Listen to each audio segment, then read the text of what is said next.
বাসর ঘরে বসে আছে ফাহিমা। আজকে একটা পিচ্চি ছেলে তাকে জোর করে বিয়ে করেছে। এক কথায় ওই পিচ্চি ছেলের সাথে ফাহিমার আব্বু আম্মু ছিল ফাহিমাকে জোর করে বিয়ে দেওয়ার জন্য। রাত প্রায় 11:45। এমন সময় রুমের ভিতরে প্রবেশ করলো ফারহান। ফাহিমা ফারহানকে দেখে একটু নড়েচড়ে বসলো। এইদিকে ফারহান দরজাটা ভালোভাবে লাগিয়ে দিয়ে চলে আসলো খাটের কাছে।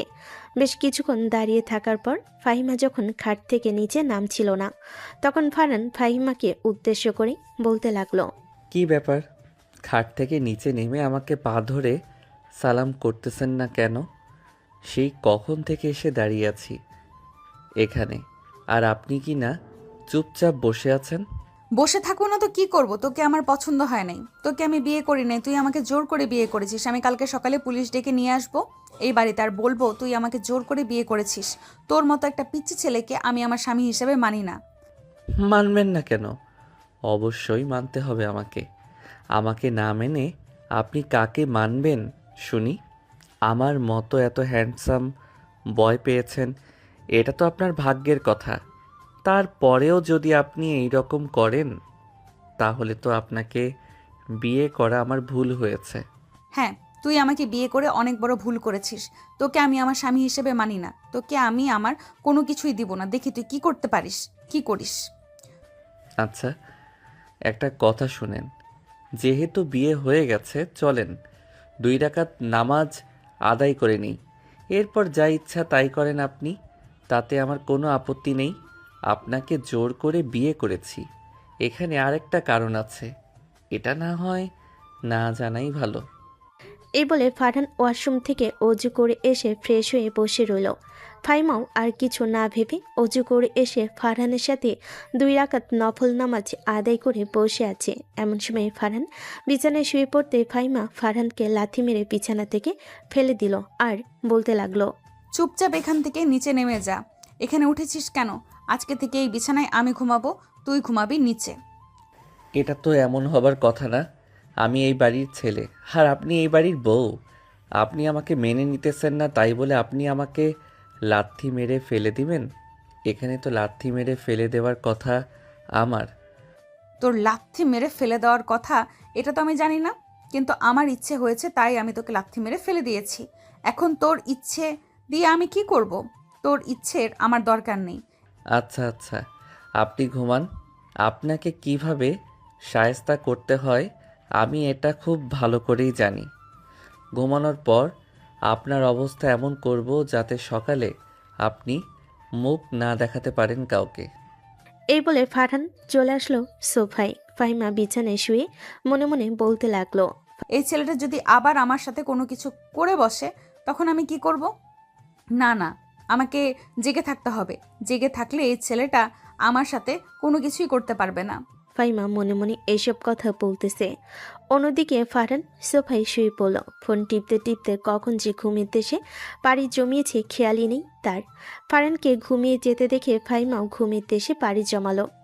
ফজরের আজানে কিছুক্ষণ আগে ফারহানের ঘুমটা ভেঙে গেল। মুখে হাত দিয়ে তাড়াতাড়ি করে চলে আসলো ফাহিমার কাছে।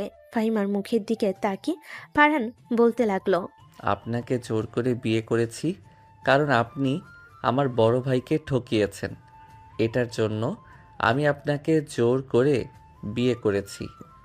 বড় ভাইয়ের প্রতিশোধ এখন আমি নিব। আস্তে আস্তে আপনার অবস্থা খুবই খারাপ হয়ে যাবে।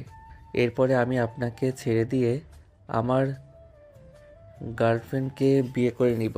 হা হা হা হা। এই বলে ফারহান ডয়ারের ভিতর থেকে জুতার কালি বের করে ফাহিমার মুখে আস্তে আস্তে পুরোটা লাগিয়ে দিল। পুরোটা লাগিয়ে দিয়ে আবারও সোফায় এসে ঘুমের দেশে পাড়ি জমালো। পরের দিন সকাল 7টা। ফাহিমা ঘুম থেকে উঠে ওয়াশরুমে গিয়ে সোজা চলে আসলো নিচে, কারণ ফাহিমা সবসময় তার বাড়িতে সবার আগে 1 কাপ চা খেয়ে এরপর ফ্রেশ হয়।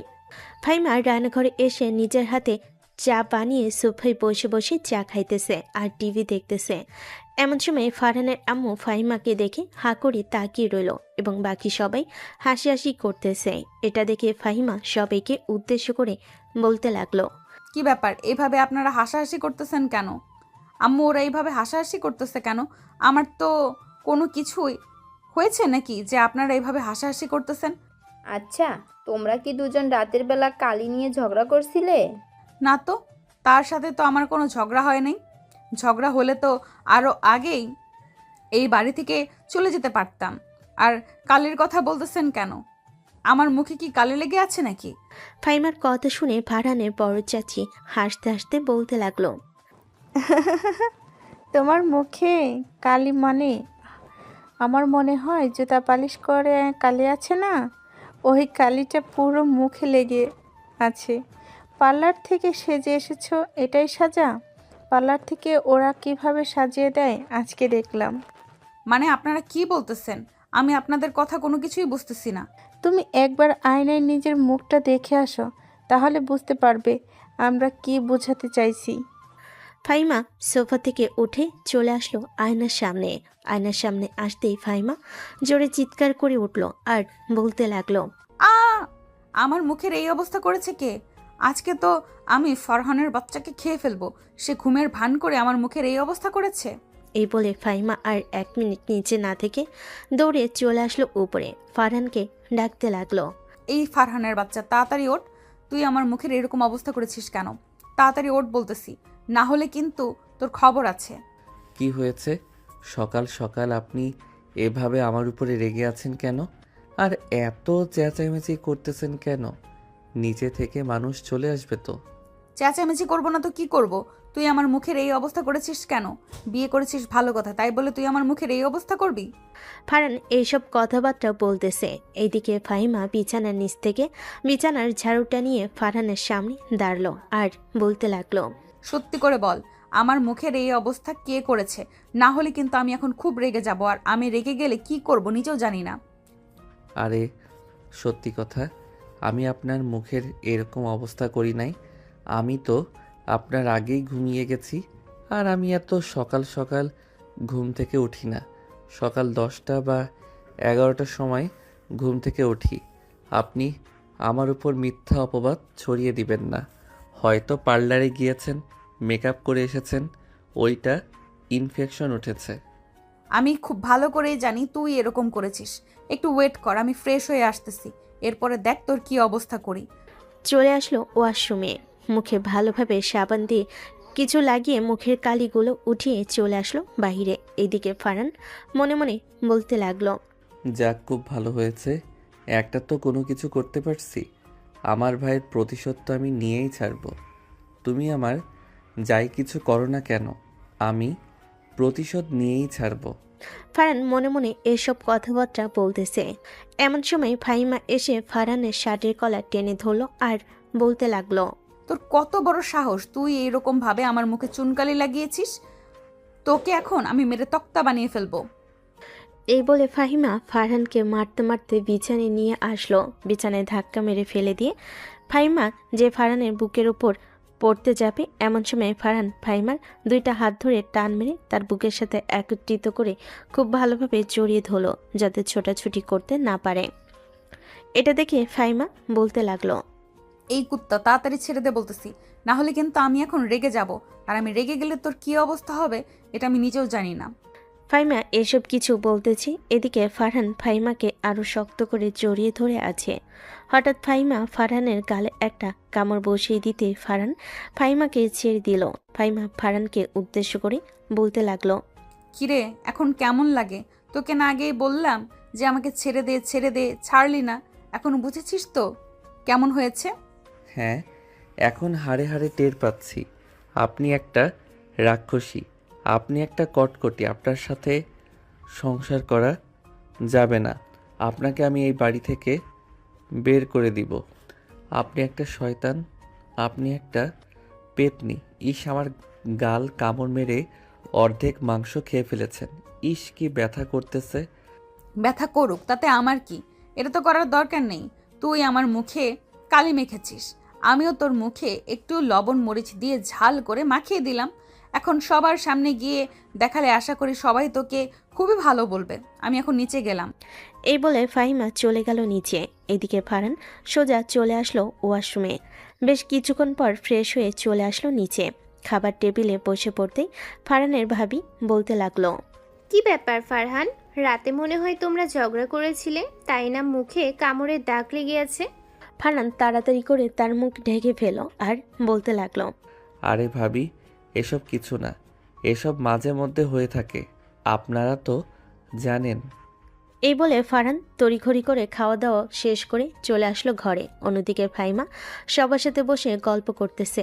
এমন সময় ফারহানের ভাবি সুমাইয়া বলতে লাগলো, ফাহিমা, ফারহানের সাথে এমন করা তোমার একদম ঠিক হয় নাই। ফারহান হয়তো তোমার সাথে একটু দুষ্টুমি করেছে, কিন্তু তুমি এইরকম ভাবে তাকে এতটা শাস্তি দেবে? ও শাস্তি হওয়ার দরকার, এটার জন্যই তাকে আমি শাস্তি দিয়েছি। সকালে আমি তাকে জিজ্ঞেস করার পর সে আমাকে মিথ্যা কথা বলেছে, এটার জন্য তাকে আমি এমনটা করেছি। সে যদি আমাকে সত্যি কথা বলতো তাহলে আমি এমনটা করতাম না।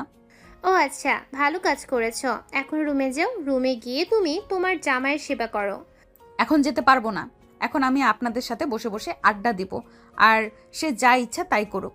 ফাহিমা সবার সাথে বসে বসে আড্ডা দিতেছে। অন্যদিকে ফারহান তার রুমের ভিতর শুয়ে শুয়ে ফোন টিপতেছে। এমন সময় তার রুমের ভিতরে প্রবেশ করলো তার বড় ভাই ফারুক। ফারহানকে দেখে ফারুক বলতে লাগলো, কিরে ফারহান, তোর গালে এই রকম অবস্থা হয়েছে কেন? নিশ্চয়ই ওই মেয়েটা কিছু বলেছে তোকে, তাই না রে? এক কাজ কর, ওই মেয়েটাকে উচিত একটা শিক্ষা দিতে হবে। তাই আমি তোকে একটা প্ল্যান বলে দিতেছি, তুই এই প্ল্যান মতো কাজ কর, তাহলে ওই মেয়েটা আর তোকে কখনো কোনো কিছু করবে না। ফারুক ফারহানের কানে কানে সব কিছু বলে দিল। ফারহান ফারুকের কথা মতো কাজে লেগে পড়ল। ফারুক চলে যেতে ফারহান আবারও বিছানায় শুয়ে পড়ল। এমন সময় তার ফোনটা বেজে উঠল। তাকিয়ে দেখে তার গার্লফ্রেন্ড কল দিয়েছে। কলটা রিসিভ করতেই ও পাশ থেকে তার গার্লফ্রেন্ড বলতে লাগলো, কি ব্যাপার ফারহান, তুমি কাল থেকে আমার কল রিসিভ করছো না কেন? আর আমি এসব কি শুনছি? তুমি নাকি বিয়ে করেছো অন্য একটা মেয়েকে? এসব না হয় আমি তোমাকে পরে এসে বলতেছি। তুমি এক কাজ করো, এখন যদি ফ্রি থাকো তাহলে আমরা যেই কফি শপ পেয়ে কফি খেতাম প্রতিদিন, ওই কফি শপে চলে আসো। আমি কিছুক্ষণের মধ্যে ওইখানে আসতেছি। এরপরে তোমাকে সব কিছু খুলে বলবো। ঠিক আছে, তুমি আসো, আমিও বের হচ্ছি। ফারহান কলটা কেটে দিয়ে রেডি হয়ে চলে আসলো নিচে। ফারহানকে বাইর হতে দেখে সুমাইয়া বলতে লাগলো, কি ব্যাপার দেবর মশাই, বাড়িতে বউ রেখে বাইরে বের হচ্ছে কেন? কাজ আছে নাকি কোনো? হ্যাঁ, বাহিরে একটা কাজ আছে, গার্লফ্রেন্ডের সাথে দেখা করতে যাইতেছি। থাকেন, বাড়িতে আসার সময় যদি রাস্তায় কিছু পাই তাহলে নিয়ে আসবো। ফারহান তার ভাবির কাছ থেকে বিদায় নিয়ে চলে আসলো বাইরে। ফাহিমা ফারহানের সব কথাই শুনেছে। সব কথা শোনার পর ফাহিমা সুমাইয়াকে উদ্দেশ্য করে বলতে লাগলো, ফারহানের যদি গার্লফ্রেন্ড থেকে থাকে তাহলে আমাকে বিয়ে করেছে কেন? আপনারা সবাই আমার সাথে ওকে জোর করে বিয়ে দিয়েছেন। দেখো না, আমি এসব বিষয় নিয়ে কোনো কিছুই জানি না। আর আমার যতটুকু ধারণা আছে, ফারহানের কোনো গার্লফ্রেন্ড নেই। সে সব সময় আমাদের সাথে মজা করে। তাহলে এখন যে বলল সে তার গার্লফ্রেন্ডের সাথে দেখা করতে চাইতেছে, এটা কি মিথ্যে কথা বলেছে? হ্যাঁ, তোমাকে রাগানোর জন্য হয়তো সে মিথ্যা কথা বলেছে। আচ্ছা যাই হোক, এখন তুমি রুমে যাও। রাতে মনে হয় তোমার ঘুম হয় নাই, চোখ দুইটা ফুলে আছে। ফাহিমা চলে আসলো তার রুমে। অন্যদিকে ফারহান বাড়ি থেকে বের হয়ে সোজা চলে আসলো একটা রিক্সা নিয়ে কফি শপে। বেশ কিছুক্ষণ বসে থাকার পর সুবর্ণা আসলো। দুজন বসে বসে কফি খাইতেছে। এমন সময় সুবর্ণা ফারহানকে উদ্দেশ্য করে বলতে লাগলো, এখন আমাকে সত্যি কথা বলো, না হলে কিন্তু আমি নিজে কোনো একটা ক্ষতি করে ফেলবো। বলতেছি। এই বলে ফারহান কফি অর্ডার দিয়ে দিল। বেশ কিছুক্ষণ পর কফি আসতেই ফারহান সুবর্ণাকে উদ্দেশ্য করে বলতে লাগলো, এখন শুনো তাহলে, আমি কেন বিয়ে করেছি তাকে। ওই মেয়েটা হচ্ছে আমার বড় ভাইয়ের গার্লফ্রেন্ড। মেয়েটা আমার বড় ভাইয়ের কাছ থেকে অনেক টাকা খেয়েছে এবং আমার ভাইয়ের সাথে রিলেশন থাকা অবস্থায় অন্য ছেলেদের সাথে ঘোরাঘুরি করেছে এবং আরও অনেক কিছু করেছেন। এই সব কিছু আমাকে ভাইয়া বলার পর আমি ভাইয়ের সাথে প্ল্যান করেছি। প্ল্যান করার পর ওই মেয়ের বাবার সাথে কথাবার্তা বলে ওই মেয়েকে জোর করে বিয়ে করেছি, তাকে একটা উচিত শিক্ষা দেওয়ার জন্য। কালকে রাতে সে যখন ঘুমিয়ে গেছিল তখন আমি আমার জুতার কালি তার মুখে মেখে দিয়েছি। আজকে রাতে কোনো কিছু একটা প্ল্যান করে আবারও কিছু একটা করতে হবে। সত্যি কথা বলছো তো? তাকে ছেড়ে দেবে তো? যদি তাকে না ছেড়ে দাও তাহলে কিন্তু আমি মরে যাব। আমাদের কিন্তু প্রায় 2 বছরের রিলেশন। সুবর্ণা এসব কথাবার্তা বলতেছে। কথাবার্তা বলার পর দুজন বেশ কিছুক্ষণ আরও কিছু জায়গায় ঘোরাঘুরি করে ফারহান চলে আসলো তার বন্ধুদের কাছে। সবার সাথে বসে কথা বলতেছে। এমন সময় সৃজন ফারহানকে উদ্দেশ্য করে বলতে লাগলো, কিরে ফারহান, বিয়ে করেছিস? বউকে আদর যত্ন করতেছিস তো ঠিক মতো, নাকি এখনো আদর যত্ন করিস না? আরে শালা, ওই মেয়েকে তো বিয়ে করেছি অন্য একটা কারণে। কয়েকদিন পর তাকে ছেড়ে দিব। কারণটা না হয় কয়েকদিন পর তোদেরকে জানিয়ে দিব। আর আমার গার্লফ্রেন্ড আছে, এটা তুই এবং বাকি সবাই জানিস। হ্যাঁ জানি এটা। আচ্ছা যাই হোক, এসব কথা বাদ দে। এইসব দিয়ে না হয় পরে কথাবার্তা বলা যাবে। চল কোথা থেকে ট্যুর দিয়ে আসি। ট্যুর না দিলে ভালো লাগে না। শালা, তোরা তো তোদের গার্লফ্রেন্ড নিয়ে ট্যুরে যাবি, আমি একা একা ট্যুরে যাব তোদের সাথে? শালা এখন বিয়ে করেছি, কয়েকদিন মজা মাস্তি করে ছেড়ে দিবি। আর না হয় তোর তো গার্লফ্রেন্ড আছেই, তাকে না হয় বল, দেখবি সে যেতে রাজি হয়েছে। হুম, এটা মন্দ বলিস নাই। আগে বল কোথায় যাবি এবং কতদিন থাকবি, এরপর না হয় সিদ্ধান্ত নেওয়া যাবে কোথায় যাওয়া যায় এবং কি করা যায়। আমরা বেশি দূর যাব না, কাছে ধীরেই যাব। অনেক দিন তো হয়েছে চট্টগ্রাম যাই না। চল চট্টগ্রাম থেকে ঘুরে আসি। ঠিক আছে চল, এখানে না হয় যাওয়া যাক। এখানে গেলেও খুব ভালো হবে, ঘোরাঘুরির জায়গা আছে অনেক। মাসুম এবং বাকি সবাই এসব কথাবার্তা বলতেছে। এমন সময় ফারহানের ফোনটা বেজে উঠল। কলটা রিসিভ করে বলতে লাগলো, কি ব্যাপার ভাবি, হঠাৎ ফোন দিয়েছেন? ফোন দিয়েছি কেন? আমি কি তোমাকে ফোন দিতে পারি না নাকি? হ্যাঁ, হ্যাঁ পারেন, আমি তো আসার সময় বলেই এসেছি গার্লফ্রেন্ডের সাথে আছি, কিছুক্ষণ পর বাসায় যাব। তখন বললেন আমাকে, এখন ফোন রাখেন। আচ্ছা তাড়াতাড়ি বাসায় ফিরবে কিন্তু এই বলে দিলাম। সুমাইয়া কলটা কেটে দিতে ফারহান তার বন্ধুদের কাছ থেকে বিদায় নিয়ে চলে আসলো বাসায়। কলিং বেল দিতে ফারহানের আম্মু এসে দরজা খুলে দিল। ফারহানকে দেখে বলতে লাগলো, কি রে ফারহান, তুই বাসায় কি বলে বের হয়েছিস? ফাইমা তো আমাকে সব কিছু বলেছে। তোর গার্লফ্রেন্ড থাকার পরও তুই কেন ফাইমাকে বিয়ে করেছিস? আমাকে এটা বল। আমার তাকে পছন্দ হয়েছে, তাই আমি তাকে বিয়ে করেছি। আর আমি এখনও ছোট, আমার গার্লফ্রেন্ড থাকতেই পারে, এটা খুব স্বাভাবিক। একটা ছেলের গার্লফ্রেন্ড থাকলে কি সমস্যা? অনেক সমস্যা আছে। বাড়িতে বউ রেখে অন্য মেয়েদের সাথে সম্পর্ক থাকবে কেন? অন্য মেয়েদের সাথে সম্পর্ক থাকলে আমাকে বিয়ে করার কি প্রয়োজন ছিল? বিয়ে তো করেছে আমাকে জোর করে। জোর করে বিয়ে করেছি তো কি হয়েছে? আমার ইচ্ছা হয়েছে, আমি বিয়ে করেছি।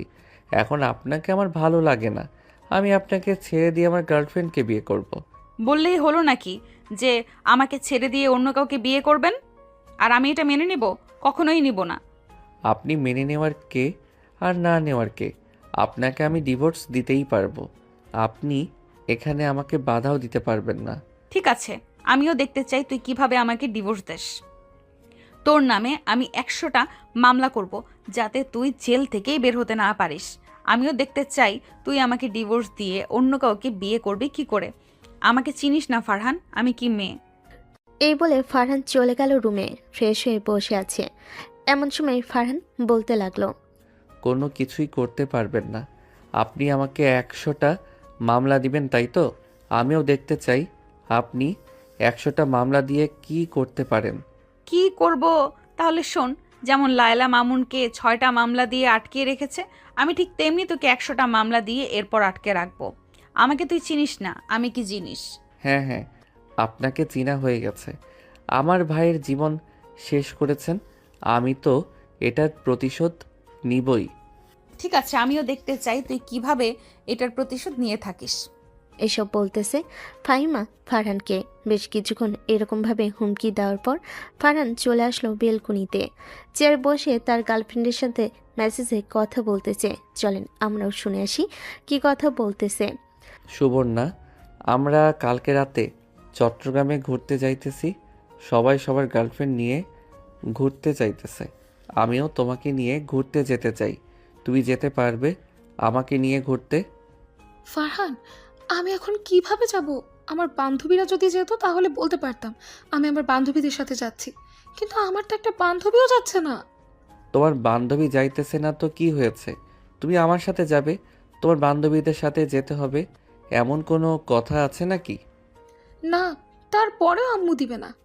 ওয়েট, তুমি কলে থেকো, আমি তোমাকে কলে রেখে আম্মুকে জিজ্ঞেস করছি, দেখো আম্মু কি বলে। এই বলে সুবর্ণা কল দিল ফারহানকে। ফারহান কলটা রিসিভ করতে সুবর্ণা চলে আসলো তার আম্মুর কাছে। সুবর্ণাকে দেখে সুবর্ণার আম্মু বলতে লাগলো, কি রে সুবর্ণা, কিছু বলবি নাকি? হ্যাঁ আম্মু, আমি আমার বন্ধুদের সাথে একটু চট্টগ্রাম যাব ঘোরাঘুরি করার জন্য।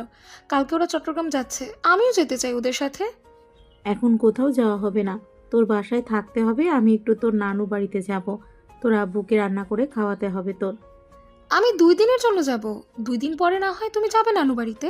না, আমার আজকে যেতে হবে, তোর নানু খুবই অসুস্থ, তোর নানুকে গিয়ে দেখতে হবে। তুই বাড়িতে থাকিস, আমি রান্না করে দিয়ে গেছি, সকালে তুই তাড়াতাড়ি ঘুম থেকে উঠে রান্না করে ফেলিস। ঠিক আছে আম্মু, যাও তাহলে তুমি। এই বলে সুবর্ণা চলে আসলো তার রুমে। ফারহানকে উদ্দেশ্য করে সুবর্ণা বলতে লাগলো, শুনলে তো আম্মু কি বলেছে, আমি যেতে পারবো না। তুমি এক কাজ করো, তোমার বন্ধু বান্ধবদের বলো যে তুমি এখন যেতে পারবে না। যেহেতু আম্মু চলে গেছে, তুমি না হয় সারাদিন আমাদের বাড়িতে থাকবে, সন্ধ্যায় তোমাদের বাড়িতে চলে যাবে। আচ্ছা, আমি ওদের সাথে কথাবার্তা বলে দেখি ওরা কি বলে। ওদের সাথে কথাবার্তা বলে তোমাকে আমি জানিয়ে দিব। এই বলে সুবর্ণা কলটা কেটে দিল। দেখতে দেখতে বিকেল হয়ে আসলো। বিকেল 5টা। ফারহান তার বন্ধুদের সাথে বসে কথা বলতেছে। এমন সময় ফারহানের বন্ধু সিজন বলতে লাগলো, কিরে ফারহান, তোর গার্লফ্রেন্ডের সাথে কথা বলেছিস? তোর গার্লফ্রেন্ড কি বলেছে, যাবে নাকি যাবে না? সে তো বলতেছে যেতে পারবে না, তবে তার আম্মু নাকি তার নানু বাড়িতে যাবে। বাড়ি পুরাই ফাঁকা। আমাকে তো বলতেছে না যাওয়ার জন্য। তার আম্মু নাকি 1 সপ্তাহ থাকবে তার নানু বাড়িতে। এই 1 সপ্তাহে আমি তার সাথে সময় কাটালে বেশ ভালোভাবে সময় কাটাতে পারবো। কি বলিস তোরা? হ্যাঁ মামা, খুব ভালো একটা সময় কাটাতে পারবে। 1 সপ্তাহ না হয় পর আমরা যাব, কি বলিস তুই? ঠিক আছে, আমি এখন তাহলে বাসায় যাই। এই সিনিয়র আপুকে একটা কিছু করতে হবে, আমার গালে এখনও ব্যথা আছে। মামা, আমি একটা বুদ্ধি দেই। তুই রাতের বেলায় মেয়েটাকে বেঁধে রেখে তাকে দর্শন করে ফেলবি, তাহলে এই মেয়েও যাইতে পারবে না, আর তুই তোর গার্লফ্রেন্ডকেও বিয়ে করে নিতে পারবি। ধর্ষণ করার পর তাকে ডিভোর্স দিয়ে দিবি, তাহলে দেখবি আর কেউ বিয়ে করবে না। এটা ঠিক বলেছিস, তাকে কিছু করতেই হবে। ফারহান আরও কিছুক্ষণ কথাবার্তা বলে চলে গেল বাড়িতে। রাতে খাবার টেবিলে বসে আছে ফারহান। এমন সময় ফারহানের আব্বু বলতে লাগলো, কি রে ফারহান, তুই নাকি ফাহিমাকে সময় দিস না, সারাদিন বাইরে থাকিস। আমি বাইরের থেকে আসলাম, এসে দেখি তুই বাড়িতে নেই। সারাদিন বাইরে কি করিস? আব্বু, সারাদিন ঘরে আর কত বসে থাকবো? বাইরে বন্ধু বান্ধব আছে, তাদের সাথে বসে বসে আড্ডা দেই। কাল থেকে তুই বাড়িতে থাকবি এবং বৌমাকে সময় দিবি। সে এই বাড়িতে নতুন এসেছে, সবার সাথে এতটা মানিয়ে উঠতে পারে না। তুই তার জামাই, সে তোর সাথে সবসময় ফ্রি থাকবে, তোর সাথে যেখানে ইচ্ছা সেখানে ঘুরতে যাবে। তুই তাকে নিয়ে যাস না কেন? তাকে নিয়ে ঘোরাঘুরি করার আমার সময় নেই। তাকে বলো সে একা একা ঘোরাঘুরি করতে, কারণ সে এই অত্র এলাকার সব কিছুই চিনে। চিনলে চিনুক, না চিনলে না চিনবে, তারপরেও সে তোর বউ, তাকে তুই ঘুরতে নিয়ে যাবি, এটাই আমার শেষ কথা। আগামী 1 সপ্তাহ আমি তাকে নিয়ে ঘুরতে যেতে পারবো না। 1 সপ্তাহ পর তাকে তার কাবিনের টাকা দিয়ে ডিভোর্স দিয়ে দিব। এই বলে ফারহান খাবার খেয়ে চলে আসলো রুমে। অন্যদিকে ফাহিমা চুপচাপ খাবার খেয়ে বসে আছে। এমন সময় ফারহানের আম্মু বলতে লাগলো, ফাহিমা, ফারহানের সাথে কি তোমার কোনো সমস্যা আছে নাকি? সে তো নিজের থেকে এই বিয়েতে রাজি হয়েছিল, কিন্তু হঠাৎ এইরকম কথা বলতেছো কেন? তোমাদের মধ্যে কি কোনো ঝগড়া হয়েছে? না আব্বু, ওর সাথে তো আমার ঝগড়া হয় নাই। হঠাৎ সে এই কথা বলতেছে কেন, এটা আমি বুঝতেছি না। আপনি একটু তাকে জিজ্ঞাসা করবেন সে কেন এই কথা বলতেছে আমাকে। আমি কি দেখতে খারাপ? না, তুমি তো দেখতে খারাপ না, তবে তুমি একটা কাজ করতে পারো। ফারহানকে কোনো রকমভাবে আটকে রাখো বাড়ির ভিতরে, যাতে সে বাইরে না বের হতে পারে। সে তোমার স্বামী, তুমি তার সাথে যা ইচ্ছা তাই করতে পারো, আমরা এখানে বাধা দিব কেন? ফাহিমা কোনো কিছু না বলে সোজা চলে আসলো তার রুমে। এসে দেখে ফারহান কার সাথে যেন কথা বলতেছে ফোনে। এটা দেখে ফাহিমা চুপচাপ খাটের একপাশে গিয়ে বসে পড়ল। বেশ কিছুক্ষণ পর কথা বলা শেষ হতেই ফাহিমা বলতে লাগলো, কিরে, তুই কার সাথে কথা বলতেছিস? আমি যে তোর পাশে বসে আছি, এটা কি তোর চোখে পড়ে না? না, আপনি যে আমার পাশে বসে আছেন আপনাকে আমার চোখে পড়ে না। আর আপনাকে তো আমি বলেছি ডিভোর্স দিয়ে দিব আপনাকে। আমার ভালো লাগে না। আমি আমার প্রতিশোধ নিয়ে নিয়েছি। ডিভোর্সি মেয়েকে কেউ কখনো বিয়ে করে না, আর বিয়ে করলেও তাদের দ্বিতীয় সংসার কোনো রকমভাবে টিকে না। তুই আগামী 1 সপ্তাহ এই বাড়ি থেকে বের হতে পারবি না। আমি দেখি তুই কি করতে পারিস, আর আমাকেও কিভাবে তুই ডিভোর্স দিতে পারিস। ফাহিমা এসব কথাবার্তা বলতেছে এমন সময় ফারহান বলে উঠল, ঠিক আছে, আমিও দেখতে চাই আপনি কিভাবে আমাকে আটকিয়ে রাখেন। আমাকে আটকে রাখলে আমার গার্লফ্রেন্ড আমার বাসায় চলে আসবে, তখন সমস্যা হবে আপনার। ঠিক আছে, আসুক, তাকে ন্যাড়া করে তার চুলগুলো বাড়িতে রেখে দিব। পরে ফেরিওয়ালা বেটা আসলে তার কাছে বিক্রি করে দিব চুলগুলো। ফারহান ফাহিমার কথা শুনে কিছুটা ভয় পেল, কারণ সে জানে একটা গুন্ডি মেয়ে এবং রাগী মেয়ে যা ইচ্ছে তাই করতে পারে। বেশ কিছুক্ষণ যাবার পর ফারহান তার ফোনটা খাটের পাশে রেখে ঘুমিয়ে এসে বাড়ি জমালো। রাত 2:10। এমন সময় ফাহিমা ঘুম থেকে উঠে ফারহানের পা রশি দিয়ে বেঁধে ফেল। বেঁধে ফারহানকে জড়িয়ে ধরে ঘুমিয়ে এসে বাড়ি জমালো। পরের দিন সকাল 7টা। ফারহান ঘুম থেকে উঠতেই দেখতে পেল তার উপরে আটার বস্তা শুয়ে আছে এবং তার হাত পা বাঁধা। এটা দেখে ফারহান ফাহিমাকে উদ্দেশ্য করে বলতে লাগলো, এই বইরা বেটি, তাড়াতাড়ি আমাকে ছেড়ে দে। আমি আমার গার্লফ্রেন্ডের কাছে যাব। তাড়াতাড়ি বলতেছি ছেড়ে দেওয়ার জন্য। এখন যদি আমাকে ছেড়ে না দিস তাহলে কিন্তু তোর খবর আছে। জানেমান, আজকে তোমাকে ছাড়া হবে না। তুমি আজকে এখানেই থাকবে এবং আগামী 7 দিন এইভাবেই থাকতে হবে তোমাকে। শুধু গোসল করার জন্য তোমাকে একটু সময় দিব। এই মেয়ে, তোর সমস্যা কি? আমি বলেছি না তোকে আমি ডিভোর্স দিব? তুই কেন আমাকে আটকে রাখতেছস? জোর করে বিয়ে করেছিলি তো কি হয়েছে? এখন আমি ছেড়ে দেওয়ার সিদ্ধান্ত নিয়েছি। আমি ছেড়ে দিব তোকে। আর একবার যদি তোর মুখ থেকে ছেড়ে দেওয়ার কথা শুনি তাহলে তোর খবর আছে, বলে দিলাম। ফাহিমা এসব কথাবার্তা বলতেছে, অন্যদিকে ফারহান চুপচাপ শুয়ে আছে। এমন সময় তার ফোনটা বেজে উঠল। তাকিয়ে দেখে সুবর্ণা কল দিয়েছে। ফাহিমা কলটা রিসিভ করতে লাউড স্পিকারে দিতেই ও পাশ থেকে সুবর্ণা বলতে লাগলো, কি ব্যাপার ফারহান? তোমাকে না বললাম সকাল সকাল আমার বাসায় চলে আসতে? তুমি এখনো আসলে না কেন? তাড়াতাড়ি চলে আসো, আমি তোমার জন্য অপেক্ষা করছি। তোমার জন্য নিজের হাতে রান্না করেছি আজকে, আমি নিজে হাতে তোমাকে খাইয়ে দেবো। এই মেয়ে, তোর কি লজ্জা শরম নেই? তুই একটা বিবাহিত ছেলেকে ফোন দিয়ে পরকীয়া করতেছিস। সে আজকে বাড়ি থেকে বের হতে পারবে না। তাকে আমি খুব ভালোভাবে বেঁধে রেখে দিয়েছি যাতে সে বাড়ি থেকে বের হতে না পারে। এই মেয়ে, তুমি আমার বয়ফ্রেন্ডের ফোন ধরেছো কেন? তুমিই তার কাছে ফোনটা দাও, আমি তার সাথে কথা বলবো। আর সে তোমাকে বিয়ে করেছে শুধুমাত্র তার ভাইকে তুমি যা করেছো এটার জন্য শাস্তি দেওয়ার জন্য। সে তোমাকে 1 সপ্তাহের মধ্যেই ডিভোর্স দিয়ে দিবে, এরপর আমি তাকে বিয়ে করব। এই সব ধারণা তুমি ভুলে যাও এবং চিন্তা ভাবনা আর করার দরকার নেই। ফারহান এই বাড়ি থেকে বের হতে পারবেন না, মানে না, এই বাড়ি থেকে বের হতে পারবে না। ফারহান না বের হতে পারুক, আমি তো তার বাড়ি চিনি, আমি তার বাড়িতে আসছি এক্ষুনি। যদি আপনি বেশি বাড়াবাড়ি করেন তাহলে আমি আমার সাথে পুলিশ নিয়ে আসব আর বলবো যে আপনি আমার বয়ফ্রেন্ডকে আটকে রেখেছেন। ঠিক আছে, তুমি আমাদের বাড়িতে আসো, আমিও দেখতে চাই তুমি মেয়েটা কেমন, আমার চাইতে কতটুকু সুন্দরী। আমার কাছে তুমি আসতে থাকো, ততক্ষণে আমি আমার জামাইকে নিয়ে শারীরিক সম্পর্কটা করে ফেলি। শারীরিক সম্পর্ক করে ফেললে তো বেবি হয়ে যাবে নিশ্চিত। সুবর্ণা, আমি এই মেয়ের সাথে কোনো কিছুই করব না। তুমি নিশ্চিন্তে আমাদের বাড়িতে আসো, আমি তোমার সাথে তোমাদের বাড়িতে চলে যাব। ফারহান সুবর্ণাকে এই কথা বলতে সুবর্ণা কলটা কেটে দিল। অন্যদিকে ফাহিমা তার শরীরে যা কাপড় আছে সব কিছু খুলে ফারহানের সামনে দাঁড়িয়ে রইল। এদিকে ফারহান চোখ বন্ধ করে আছে। ফাহিমা ফারহানের চোখ খোলার চেষ্টা করতেছে কিন্তু পারতেছে না। এটা দেখে ফাহিমা বলতে লাগলো, ঠিক আছে, তুই তোর চোখ বন্ধ করে রাখ, আমি আর তোর চোখ দিয়ে কোনো কিছুই করব না। আমি তোর সব কিছুই করব। তোকে আরেকটু ভালোভাবে বেঁধে রাখি, যাতে খুব সুন্দরভাবে আদর নিতে পারি। ফাহিমার কথা শুনে ফারহান চোখ খুলতে দেখতে পেল ফাহিমা তার নিচের দিকে এগিয়ে যাইতেছে।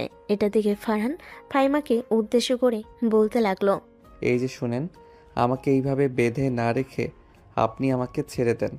আমি আপনার সাথে শারীরিক সম্পর্ক করতে ইচ্ছুক আছি। তোর কথা আমার বিশ্বাস হচ্ছে না। আগে আমি কিছুক্ষণ করি নাই, এরপরে তোকে ছেড়ে দিলেই তুই যা ইচ্ছা তাই করিস। নিজের জামাইকে বিশ্বাস করতে পারতেছেন না, সামনে কিভাবে আমাকে বিশ্বাস করবেন? ভাবছিলাম আপনাকে ডিভোর্স দিব না, কিন্তু আপনি তো আমার কোনো কথাই শুনতেছেন না।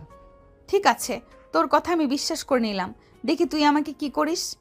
এই বলে ফারহানকে ছেড়ে দিতেই ফারহান ফাহিমাকে আস্তে আস্তে খাটের কাছে নিয়ে এসে ধাক্কা মেরে ফেলে দিয়ে দৌড়ে ওইখান থেকে বাহিরে চলে আসলো। বাইর থেকে দরজা আটকে দিয়ে তাড়াতাড়ি করে নিচে এসে মেন গেট খুলে বের হতেই দেখতে পেল সুবর্ণা দাঁড়িয়ে আছে। সুবর্ণাকে দাঁড়িয়ে থাকতে দেখে ফারহান বলতে লাগলো, সুবর্ণা, তাড়াতাড়ি চলো, আমি পালিয়ে এসেছি ওই মেয়ের কাছ থেকে। আজকে তোমাকে নিয়ে অনেকটা দূরে চলে যাব। রাতের বেলা তোমাকে একটা গাড়িতে উঠিয়ে দিয়ে আমি আমার যে কোনো একটা বন্ধুর বাসায় চলে যাব বা কোনো একটা রেস্টুরেন্টে গিয়ে থাকবো। ঠিক আছে চলো, আর টাকা নিয়ে চিন্তা করো না, আমি বাড়ি থেকে টাকা নিয়ে এসেছি, যাতে কোনো সমস্যা না হয় আমাদের। এই বলে সুবর্ণা আর ফারহান ওইখান থেকে চলে আসলো। অনেকটা দূরে একটা রেস্টুরেন্টে বসে খাবার খাইতেছে দুইজন। অন্যদিকে সুমাইয়া ফারহানের রুমে দরজা খুলতেই ফাহিমা বের হয়ে আসলো। সুমাইয়াকে উদ্দেশ্য করে ফাহিমা বলতে লাগলো, আপনাদেরকে যে এইভাবে ডাকাডাকি করতেছি, আপনারা কি একবারও শোনেন নাই? ফারহান যে আমাকে ঘরের ভেতরে আটকে রেখেছে, সে তার গার্লফ্রেন্ডকে নিয়ে কোথায় চলে গেছে। কি বলতেছো এসব? আমি তো তোমার কথা কোনো কিছুই বুঝতেছি না। ফারহান এই বাড়ি থেকে কোথায় আবার চলে যাবে? সে দেখবে রাতের বেলা বাসায় ফিরে এসেছে। সে আর বাসায় ফিরে আসবে না। তার গার্লফ্রেন্ড অনেকগুলো টাকা নিয়ে নিয়েছে, ফারহানকে অনেক দূরে রাখবে আমার কাছ থেকে। আমি ফারহানকে হারাতে চাই না। জোর করে বিয়ে করেছি তো কি হয়েছে? একভাবে না একভাবে বিয়ে তো হয়েছে। ফাহিমা এইসব কথা বলতেছে। ফাহিমার কথা শুনে বাড়ির সবাই চলে আসলো উপরে। সব কিছু শোনার পর ফাহিমা বলতে লাগলো, ফারহানকে যেখান থেকে পারেন সেখান থেকে নিয়ে আসেন। আমি আর আপনাদের মুখ থেকে কোনো কিছুই শুনতে চাই না। রাতে যাতে আমি তাকে বাড়িতে দেখতে পাই। আমি এখন বাসায় যেতেছি, এই বাড়িতে আমার আর ভালো লাগতেছে না। এই বলে ফাহিমা বোরকা পরে চলে আসলো বাহিরে। একটা রিক্সা নিয়ে তাদের বাড়িতে চলে আসলো। অন্যদিকে ফারহানের আব্বু ফারহানের আম্মুর উদ্দেশ্যে বলতে লাগলো, দেখেছো তোমার ছেলে কি একটা কাণ্ড করেছে? এখন তোমার ছেলেকে আমি কোথায় খুঁজে বেড়াবো? পুলিশকে বললে তো পুলিশ পুরো এলাকা তো নতুন করে খুঁজে ফেলবে। না পাইলে ফাহিমাকে আমি কি বলবো? তোমার ছেলে নিজে তাড়াতাড়ি করে এই মেয়েকে জোর করে বিয়ে করেছে, এখন কেন ছেড়ে দেওয়ার কথা বলতেছে? ফারহান তো সেই কবে থেকেই বলতেছে সে একটা মেয়েকে পছন্দ করে, কিন্তু আমরা তো কোনো কিছুই করতেছি না। এটার জন্য সে আগে এই মেয়েটাকে হয়তো জোর করে বিয়ে করেছে, এখন বিয়ে হয়ে গেছে। এসব বললে তো আর হবে না। যে করেই হোক ফারহানকে বাড়িতে ফিরিয়ে নিয়ে আসো আর তাকে বোঝাও ঠিকমতো। ফারহানের আব্বু কল দিল থানায়। সব কিছু বলার পর থানা থেকে কয়েকজন অফিসার কয়েকটা গাড়ি নিয়ে পুরো এলাকা খোঁজাখুঁজি করতে লাগলো। অন্যদিকে ফারহান আর সুবর্ণা তাদের এলাকাগুলো থেকে অনেকটা দূরে চলে এসেছে। দুজন ঘোরাঘুরি করতেছে। এমন সময় সুবর্ণা বলতে লাগলো, ফারহান, তুমি এখন কি চাও? ওই মেয়ের সাথে ঘর সংসার করবে, নাকি তুমি আমার সাথে ঘর সংসার করবে? আমি তোমার কাছে স্পষ্ট কথা জিজ্ঞেস করেছি, স্পষ্টভাবে উত্তর দেবে। সুবর্ণা, আমি তো তোমাকে ভালোবাসি। তুমি কিভাবে ভাবলে আমি তার সাথে ঘর সংসার করব? তোমাকে তো আমি সব কথাই বলেছি, কি কি হয়েছে কি না হয়েছে। হ্যাঁ, সব কিছু তো বলেছ। আমি চাই তুমি তাড়াতাড়ি তাকে ডিভোর্স দিয়ে দাও। তুমি তাকে ডিভোর্স দিয়ে আমাকে তাড়াতাড়ি বিয়ে করো। হ্যাঁ, বিয়ে করব। কয়েকটা দিন ওয়েট করো। হুট করে তো আর তাকে ডিভোর্স দেওয়া যায় না। ডিভোর্স দিতে হলে কিছুটা সময় লাগে, এটা তো তুমি খুব ভালো করেই জানো। হ্যাঁ, আমি জানি। দুজন এইসব কথাবার্তা বলতেছে। অন্যদিকে পুলিশ পাগলের মতো তাদের দুজনকে খুঁজে বেড়াচ্ছে, কিন্তু কোথাও পাচ্ছে না। দেখতে দেখতে সন্ধ্যা হয়ে আসলো। সন্ধ্যা 6টা। ফারহান সুবর্ণাকে উদ্দেশ্য করে বলতে লাগলো, সুবর্ণা, তুমি এখন বাসায় চলে যাও আর আমাকে কিছু টাকা দিয়ে যাও। আমি একটা হোটেলে থাকবো। যখন তাকে ডিভোর্স দিব তখন আমি তোমার কাছ থেকে যে টাকাগুলো নিয়েছি সব টাকা তোমাকে ফেরত দিয়ে দিব। আমাকে টাকা ফেরত দেওয়ার দরকার নেই। তুমি তো আমাকে বিয়ে করবে, তখন না হয় এই টাকাগুলো দিয়ে আমাকে কিছু কিনে দেবে।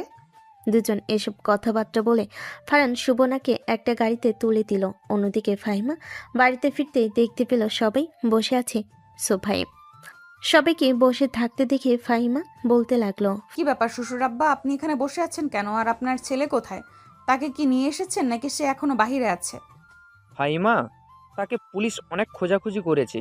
সেই সকাল থেকে খোঁজাখুঁজি করে এখনো পর্যন্ত খোঁজাখুঁজি করতেছি, কিন্তু কোথাও পাইনি। প্লিজ, তুমি কিছু মনে করো না। না, আমি কিছু মনে করব না, তবে আপনার ছেলের কপালে অনেক দুঃখ আছে। আজ ফিরুক বা কাল ফিরুক, তার কপালে যে দুঃখ আছে এটা আমি বলে দিলাম। ফাহিমা এসব কথাবার্তা বলতেছে এমন সময় তার ফোনটা বেজে উঠল। তাকিয়ে দেখে তার বন্ধু রায়হান কল দিয়েছে। কলটা রিসিভ করতেই ওপাশ থেকে রায়হান বলতে লাগলো, কিরে ফাহিমা, তোর জামাইয়ের সাথে কি কোনো ঝগড়া হয়েছে নাকি তোর? না, ঝগড়া হয় নাই, সে বাড়ি থেকে কোথায় যেন চলে গেছে। কেন, তাকে তুই দেখেছিস নাকি? দেখে থাকলে আমাকে বল, আমি এক্ষুনি আসতেছি। আমি যেই হোটেলে কাজ করি সেই হোটেলে সে এসেছে, একটা রুম বুক করেছে। মনে হয় তো আজকে রাত থাকবে। তুই এক কাজ কর, এখন চলে আয়। আচ্ছা, সে যাতে হোটেল থেকে না বের হয় তুই একটু খেয়াল রাখিস। দরকার পড়লে আমি পাশে 1000 টাকা তোকে দিব, তারপরেও তুই তার উপর খেয়াল রাখবি। আমি আসতেছি কিছুক্ষণের মধ্যে। এই বলে ফাহিমা কলটা কেটে দিয়ে রুমে এসে তার ব্যাগের ভিতরে থেকে কিছু টাকা নিয়ে চলে আসলো বাইরে। একটা গাড়ি নিয়ে তার বন্ধুর সেই হোটেলের দিকে যেতে লাগলো। বেশ কিছুক্ষণ পর চলে আসলো সেই হোটেলের সামনে। গাড়ি থেকে নেমে হোটেলের ভিতর প্রবেশ করতে রায়হান ফাহিমার সামনে আসলো। ফাহিমা রায়হানকে দেখে বলতে লাগলো, 205 নাম্বার রুম, এই নে রুমের চাবি। আর আমি ম্যানেজারের সাথে কথা বলে রেখেছি। ম্যানেজারকে সব কিছুই খুলে বলেছি। ম্যানেজার বলেছে কোনো সমস্যা নেই, তুই যা। এই বলে রায়হান ফাহিমার হাতে চাবিটা দিয়ে দিতেই ফাহিমা 205 নম্বর রুমের সামনে এসে দরজাটা খুলে ভিতরে এসে পড়ল। ফাহিমাকে দেখে ফারহান হা করে তাকিয়ে রইল আর বলতে লাগলো, এই মেয়ে, তোমার সমস্যা কি? তুমি আমার পিছু নিয়ে এখানে পর্যন্ত চলে এসেছো। এটা কিন্তু একদম ঠিক করো নাই। তুমি এখন এখান থেকে চলে যাও। এখানে এসেছি চলে যাওয়ার জন্য নাকি? কখনোই যাব না। এখান থেকে তুই যা ইচ্ছা তাই করতে পারিস। আর আজকে তোর সাথে এখানেই বাসরাত করে ফেলবো। তুই আমার শরীর স্পর্শ করবি না। তুই আমার শরীর স্পর্শ করলে কিন্তু তোর খবর আছে, এই বলে দিলাম। এসব বলতেছে ফারহান। এইদিকে ফাহিমা তার ব্যাগ টেবিল ওপর রেখে সামনের দিকে এগিয়ে যেতে লাগলো। হুট করে ফারহানকে জড়িয়ে ধরে ফাহিমা বলতে লাগলো, আজকে জড়িয়ে ধরেছি এবং আজকেই বাকি সব কিছু সেরে ফেলবো। তুই যতই বাধা দেওয়ার চেষ্টা করিস না কেন, দরকার পড়লে তোকে মারধর করবো। এরপরও তোর সাথে বাকি সব কিছু সেরে ফেলবো, যাতে তুই আমাকে ছেড়ে চলে যেতে না পারিস। ফাহিমা এসব কথাবার্তা বলতেছে আর ফারহানের দিকে এগিয়ে যাইতেছে। এদিকে ফারহান বেশ ভালো করে বুঝে গেছে আজকে তার আর রক্ষা নেই। আজকে ফাহিমা সব কিছু এখানেই করবে। ফাহিমা ফারহানকে জড়িয়ে ধরে তার ঠোঁটের সাথে ঠোঁট একত্রিত করে দিল। বেশ কিছুক্ষণ এইভাবে থাকার পর ফাহিমা ফারহানকে ছেড়ে দিয়ে ফারহানের শার্ট খুলে ফেলল। এদিকে ফারহান বাধা দেওয়ার চেষ্টা করতেছে, কিন্তু ফাহিমা তার বাধা মানতেছে না। বেশ কিছুক্ষণ এরকমভাবে থাকার পর ফাহিমা ফারহানকে শক্ত করে জড়িয়ে ধরে কান্না করে দিল আর বলতে লাগলো, ফারহান দেখো, তুমি আমাকে জোর করে বিয়ে করেছো। বিয়ে তো আর ছেলে খেলা না যে তুমি যা ইচ্ছা তাই করতে পারবে। আমি তো একটা মেয়ে, আমারও ইচ্ছা আছে, স্বপ্ন আছে স্বামীর ঘরে ঘর সংসার করার। তুমি প্লিজ আমাকে ডিভোর্স দিও না। ফারহান চুপচাপ শুয়ে আছে আর ফাহিমা ফারহানকে জড়িয়ে ধরে তার বুকের পর মাথা রেখে কান্না করতেছে। বেশ কিছুক্ষণ যাওয়ার পর ফাহিমা চলে গেল ওয়াশরুমে। চোখে মুখে পানির ছিটা দিয়ে বাইরে আসতে দেখতে পেল ফারহান নেই। আশেপাশে খুঁজে দেখে ফারহান বেলকনিতে দাঁড়িয়ে আছে। ফারহানকে দাঁড়িয়ে থাকতে দেখে ফাহিমা ফারহানের পাশে গিয়ে দাঁড়িয়ে রইল আর বলতে লাগলো, ফারহান, আমাকে যদি পছন্দ না হয় তাহলে আমাকে বলো। তোমাকে এত কষ্ট করে আমাকে ডিভোর্স দিতে হবে না। আমি ডিভোর্স পেপার রেডি করে আনি, তুমি সাইন করে দিও। এরপরে আমি সাইন করে দেব। আর দেনমোহরের যে টাকা ধার্য করা হয়েছিল ওই টাকা দিতে হবে না। আমি এখন বাসায় চলে যেতেছি, রাত অনেক হয়েছে। যদি ইচ্ছা হয় তাহলে বাসায় এসো, এভাবে বাইরে থাকা ভালো না। এই বলে ফাহিমা কেবিন থেকে বের হয়ে চলে আসলো নিচে। রায়হানের সাথে দেখা করে একটা রিকশা নিয়ে বাড়ির দিকে যেতে লাগলো। ফাহিমা বাড়ি ফিরে কলিং বেল দিতেই সুমাইয়া এসে দরজা খুলে দিল। ফাহিমাকে একা দেখে বলতে লাগলো, কি ব্যাপার ফাহিমা, তুমি একা কেন? ফারহান তোমার সাথে আসে নাই নাকি? না, সে আমার সাথে আসে নাই। হয়তো সকালবেলা আসবে, আর না হয়তো কিছুক্ষণ পরেই চলে আসবে। এই বলে ফাহিমা চলে গেল তার রুমে। ফ্রেশ হয়ে বিছানায় শুয়ে পড়ল কোলবালিশ নিয়ে। অন্যদিকে ফারহান কেবিন ভাড়া দিয়ে সোজা চলে আসলো বাসায়। কলিং বেল দিতে ফারহানের আম্মু এসে দরজা খুলে দিল। দরজা খুলতে ফারহানের আম্মু ঠাস করে ফারহানের গালে চড় মেরে বলতে লাগলো, কি রে, তোর সমস্যা কি? মেয়েটাকে তো জোর করে বিয়ে করেছিস, এখন ডিভোর্স দিতে চাইতেছিস? তুই কি বিয়েটা ছেলেখেলা পেয়েছিস? একটা মেয়ের ডিভোর্স হলে সে সমাজে কতটা কলঙ্কিত হয় তুই জানিস? আজকে তোর জন্য মেয়েটার এই রকম অবস্থা। সারাদিন মনে হয় মেয়েটা খাবার খায় নাই, মুখটা শুকিয়ে গেছে। ফারহান চুপচাপ তার আম্মুর কথাগুলো শুনে সোজা চলে আসলো তার রুমে। দরজাটা লাগিয়ে দিয়ে ফ্রেশ হয়ে এসে ফাহিমার পায়ের পাশে বসে আছে। ফারহান মনে মনে বলতে লাগলো, আম্মু যা যা বলেছে, ফাহিমা যা যা বলেছে, সব কিছুই তো সত্য। আমি ভুল কাজ করতেছি মনে হয়, কিন্তু সুবর্ণাকে কিভাবে বোঝাবো? তাকে তো বোঝানোর দরকার। তাকে না বোঝালে সে তো আমাদের সংসারে ঝামেলা করবে। এই সব কিছু ভাবতেছে এমন সময় ফাহিমা চোখ বন্ধ করে ফারহানকে উদ্দেশ্য করে বলতে লাগলো, নিচে আপনার আব্বু আম্মু এবং আপনার ভাইয়া আর ভাবি এসে বসে আছে। ওদেরকে গিয়ে বলেন খাবার দেওয়ার জন্য। ওরা আপনাদেরকে খাবার দিয়ে দিবে। আর আমি দেখি কালকে কাজী অফিসে গিয়ে কাজীর সাথে কথা বলে ডিভোর্স লেটার নিয়ে আসবো। আপনাকে বিয়ে করেছি ডিভোর্স দেওয়ার জন্য নাকি? আর আপনি এভাবে শুয়ে আছেন কেন? আমি আপনার স্বামী। আমি আপনাকে আদেশ করতেছি, নিচে থেকে গিয়ে খাবার নিয়ে আসেন দুইজনের জন্য। আমি খাবার খেয়ে নিয়েছি, আপনি যান গিয়ে নিচের থেকে খাবার খেয়ে আসেন, আমি উপরে আছি। দেখেন, আমি কিন্তু আপনার স্বামী। আমি কিন্তু আপনাকে আদেশ করেছি। আর আমি বাড়িতে আসার পর একবারও তো বলি নাই যে আপনাকে ডিভোর্স লেটার আনতে হবে। আপনি তাড়াতাড়ি নিচে যান, দুইজনের জন্য খাবার নিয়ে আসেন। আপনি খেয়ে থাকলেও আমার সাথে খাবার খেতে হবে। ফাহিমা মনে মনে খুশি হলো, কিন্তু মুখে প্রকাশ করলো না। চুপচাপ বিছানা থেকে উঠে চলে আসলো নিচে। ফাহিমাকে দেখে সুমাইয়া এগিয়ে এসে বলতে লাগলো, ফাহিমা, ফারহানের সব কিছু ঠিকঠাক আছে তো? সে তোমার সাথে খারাপ ব্যবহার করে নাই তো? না, সে আমার সাথে খারাপ ব্যবহার করে নাই। আমার মনে হয় আপনার দেবর আস্তে আস্তে ভালো হয়ে যাচ্ছে এবং আমার প্রতি গুরুত্ব দিতেছে। তাকে বলেছিলাম নিচে এসে খাবার খাওয়ার জন্য, সে আমাকে বলতেছে যে সে আমার স্বামী, সে আমাকে আদেশ করেছে, তাই নিচে এসে খাবার নিয়ে যাইতেছি। হ্যাঁ, আমারও তাই মনে হলো। যেখানে সে আম্মু আব্বুর সাথে মুখে মুখে তর্ক করত, আজকে সে কোনো কিছুই বলে নাই। এই নাও খাবার, রেডি করে দিয়েছি, তোমরা দুইজন খাবার খেয়ে ঘুমিয়ে যাও। অন্যদিকে ফারহান রুমে শুয়ে আছে আর মনে মনে বলতে লাগলো, দেখি কালকে বাসায় নিয়ে আসবো সুবর্ণাকে। এরপরে তার সাথে ভালোভাবে বসে কথাবার্তা বলবো, দেখি সে কি করে। ফারহান এসব চিন্তাভাবনা করতেছে। অন্যদিকে ফাহিমা খাবার নিয়ে রুমে চলে আসলো। বিছানার উপর খাবারগুলো রেখে ফারহানকে ডাক দিতে ফারহান উঠে পড়ল। ফাহিমাকে উদ্দেশ্য করে ফারহান বলতে লাগলো, এই নেন, খাবারটা নিজের হাতে খাইয়ে দেন আমাকে। ফাহিমা ফারহানকে নিজের হাতে খাইয়ে দিতেছে। বেশ কিছুক্ষণ খাইয়ে দেওয়ার পর ফারহান ফাহিমাকে নিজের হাতে খাইয়ে দিল। দুজন খাওয়া দাওয়া শেষ করে দুজন দুই পাশে ফিরে শুয়ে পড়ল। এমন সময় ফারহান ফাহিমাকে উদ্দেশ্য করে বলতে লাগলো, দেখেন, আপনি যা যা বলেছেন এবং আম্মু আমাকে যা যা বলেছে, আমি এইসব চিন্তা ভাবনা করলাম। সব কিছু চিন্তা ভাবনা করে আমি সিদ্ধান্ত নিয়েছি যে আপনার সাথে ঘর সংসার করব। কিন্তু এখানে বাধা হয়ে দাঁড়াচ্ছে সুবর্ণা, মানে আমার গার্লফ্রেন্ড। এখন তাকে বুঝিয়ে সুঝিয়ে কিছু একটা করতে হবে। আপনি কি পারবেন তাকে বুঝিয়ে সুঝিয়ে কিছু বলার জন্য? আপনি কালকে আপনার গার্লফ্রেন্ডকে বলবেন আমাদের বাসায় আসার জন্য, এরপরে না হয় কিছু একটা করা যাবে সবাই মিলেমিশে। এখন তাহলে ঘুমান। হ্যাঁ, ঘুমাবো তো। ওই দিন যে আপনি আমাকে বেঁধে রেখে যেভাবে আমার বুকের উপর ঘুমিয়েছিলেন ওইভাবে একটু ঘুমাবেন। ফাহিমা ফারহানের দিকে এক নজরে তাকিয়ে রইল, কিছু না বলে সোজা ফারহানকে জড়িয়ে ধরে ঘুমের দেশে পাড়ি জমালো। এদিকে ফারহান চুপচাপ ফাহিমাকে জড়িয়ে ধরে ঘুমিয়ে দেশে পাড়ি জমালো। পরের দিন ঘুম থেকে উঠে ফারহান ফোন দিল সুবর্ণাকে। সুবর্ণার সাথে কথাবার্তা বলে দুজন চলে আসলো নিচে, বসে বসে কফি খাইতেছে। বেশ কিছুক্ষণ পর বাড়ির কলিং বেল বেজে উঠল। ফারহান গিয়ে দরজা খুলতে দেখতে পেল সুবর্ণা দাঁড়িয়ে আছে।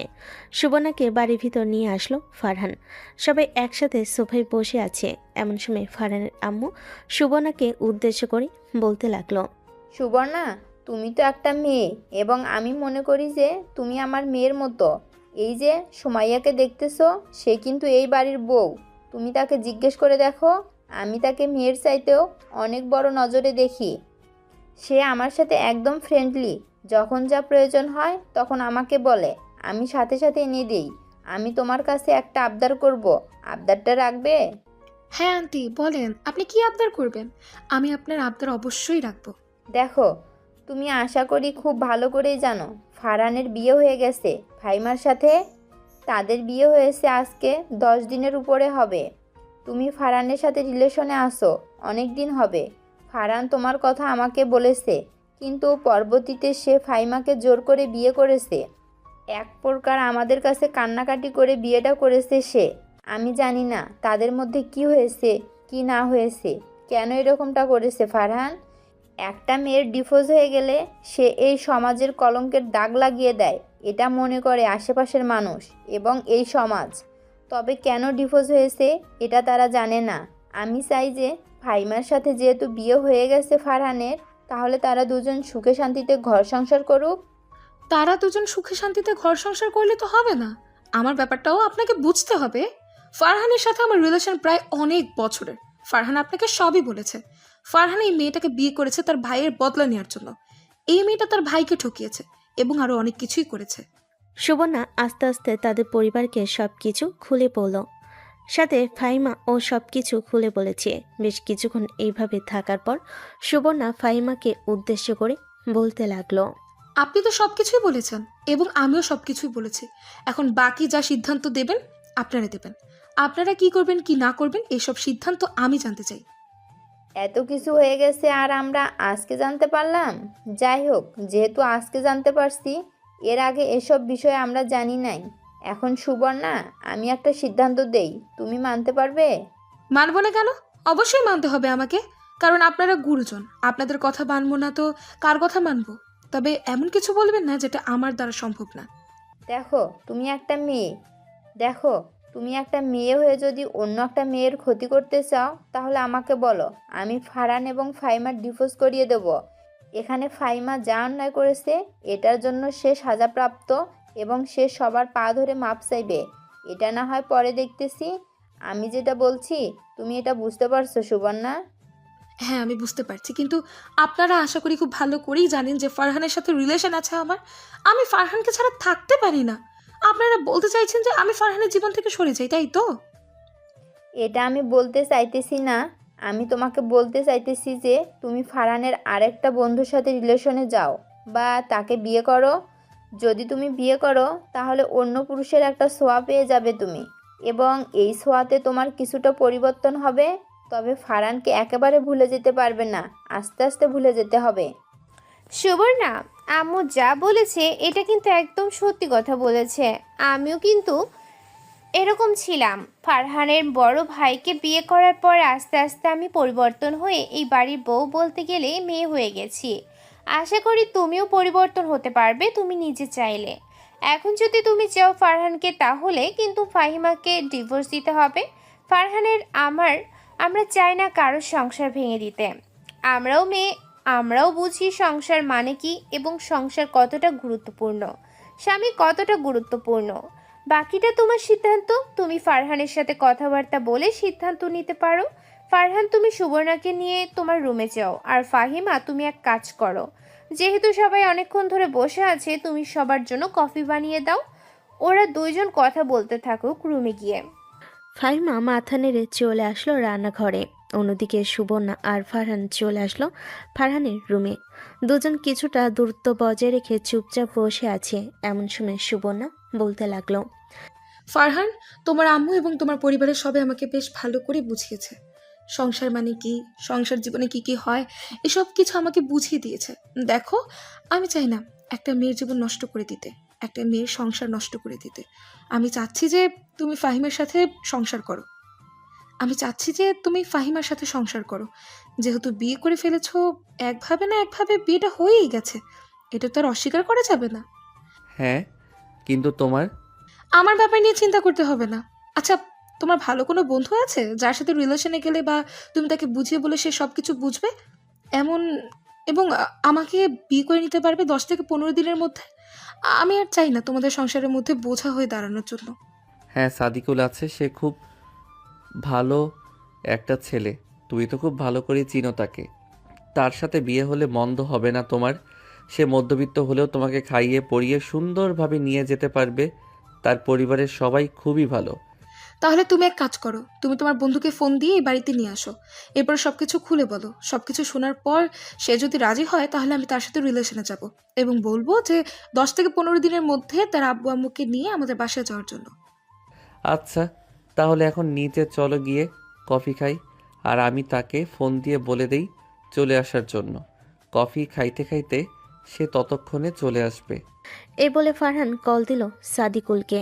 সবকিছু বলার পর সাদিকুল চলে আসলো ফারহানদের বাসায়। কফি খাওয়া শেষ হতে ফারহান, ফাহিমা, সুবর্ণা আর সাদিকুল চলে আসলো উপরে। ফারহান সাদিকুলকে সবকিছু বলার পর সাদিকুল ফারহানকে উদ্দেশ্য করে বলতে লাগলো, বন্ধু, তোর বিষয়টা আমি খুব ভালোভাবে বুঝে গেছি। আমি তোকে বিয়ে করতে পারবো, তবে আমাকে কথা দিতে হবে 10 দিনের মধ্যে সে পরিবর্তন হবে। একমাত্র আমার কাছে থাকতে হবে এবং তোর কাছে আসতে পারবে না। সাদিকুল, দেখো, আমি তোমাকে খুব ভালো করেই চিনি, আর 10 দিন আমাকে সময় দিয়েছো। আশা করি এই 10 দিনের মধ্যে আমি তোমার কাছে থাকতে থাকতে পরিবর্তন হয়ে যাব আর ফারহানদের বাসা বেশি আসবো না। তবে ফারহানকে এক নজর না দেখলে আমার চলবেও না। এটার জন্যই তো বললাম আপনাকে সময় দিয়েছি 10 দিন। এই 10 দিনের ভেতরে আপনি পরিবর্তন হবেন। পরিবর্তন হলে বাকি সবকিছু আমি দেখে নিব। 10 দিনের ভেতরে পুরো পরিবর্তন হলে 11 দিনের মাথায় আমি আপনাদের বাড়িতে যাব আমার আম্মুকে নিয়ে বিয়ের প্রস্তাব দেওয়ার জন্য। আশা করি আপনার আব্বু আম্মু রাজি হবে, কারণ আমি ছেলেটা খারাপ না। ঠিক আছে, এখন তাহলে চলো আমরা বাইরে থেকে ঘুরে আসি। আর ফারহান, যাই তাহলে। তুমি ফাহিমা আপুর সাথে সুখে সংসার করো। দোয়া করি তোমার যাতে সুখের সংসার হয়। এই বলে সুবর্ণা আর সাদিকুল ফারহানদের বাড়ি থেকে বের হয়ে চলে আসলো একটা রিক্সা নিয়ে। চলে আসলো কফি শপে। অন্যদিকে ফারহান আর ফাহিমা নিচে আসতেই ফারহানের আম্মু ফারহানকে উদ্দেশ্য করে বলতে লাগলো, ফারহান, সব কিছু কিন্তু মিটমাট করে দিয়েছি, আশা করি আর কোনো সমস্যা হবে না। আর ফাহিমা, ফারহান এখন তোমার জামাই, তাকে কিভাবে তোমার আসলে বেঁধে রাখতে হয় এটা তোমার ব্যাপার। এবার সমস্যা হয়েছে, এটা সমাধান করে দিয়েছি। পরের বার কোনো সমস্যা হলে আর কোনো সমাধান করে দিতে পারবো না। পরে যদি ফারহান নতুন একজনকে নিয়ে আসে তাহলে কিন্তু ডাইরেক্টলি বিয়ে দিয়ে দেবো, মনে রাখো আমার কথাগুলো। ঠিক আছে শাশুড়ি মা, আপনার কথাগুলো মনে থাকবে। তবে আপনি আপনার ছেলেকে বলে দেন যে আর কোনো মেয়েদের সাথে কথা না বলার জন্য, আর আমাকে একটু সময় দেওয়ার জন্য। সে যদি আমাকে সময় দেয় তাহলে তো আমাকে পুরোপুরিভাবে চিনতে পারবে। আমাকে যদি না সময় দেয় তাহলে সে আমাকে চিনবে কি করে বলেন তো আপনারা? ফারহান, ফাহিমা যেটা বলেছে এটা একদম সত্যি কথা বলেছে। এখন থেকে তুই ফাহিমার সাথে সাথে থাকবি।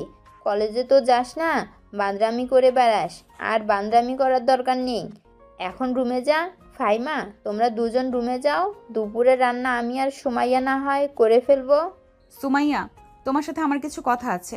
দুই ভাইকে কিভাবে টাইট দিতে হয় এটা দুইজন প্ল্যান করব। ফারহান, তুমি রুমে যাও, আমি সুমাইয়ার সাথে কথা বলে আসতেছি। ফারহান চলে আসলো রুমে। এসে তার ফোনটা পকেট থেকে বের করে সুবর্ণার যতগুলো ছবি ছিল সবগুলো আস্তে আস্তে ডিলিট করতে লাগলো। সব কিছু ডিলিট করার পর ফারহান চুপচাপ খাটের সাথে হেলান দিয়ে বসে আছে। এমন সময় রুমের ভিতর প্রবেশ করলো ফাহিমা। দরজাটা লাগিয়ে দিয়ে চলে আসলো ফারহানের কাছে। ফারহান যেভাবে চুপচাপ বসেছিল, ফাহিমা ফারহানের পাশে গিয়ে সেইভাবে চুপচাপ বসে রইল। বেশ কিছুক্ষণ পর এভাবে চুপচাপ থাকার পর ফাহিমা ফারহানকে উদ্দেশ্য করে বলতে লাগলো, কিরে, এখন তো সব কিছু সমাধান হয়ে গেছে, এখন কিছু বলতেছিস না কেন আমাকে? নাকি কোনো কিছু বলার প্রয়োজন মনে করিস না আমাকে? বলবো বলবো ভাবছিলাম, এখন তাহলে বলেই ফেলি।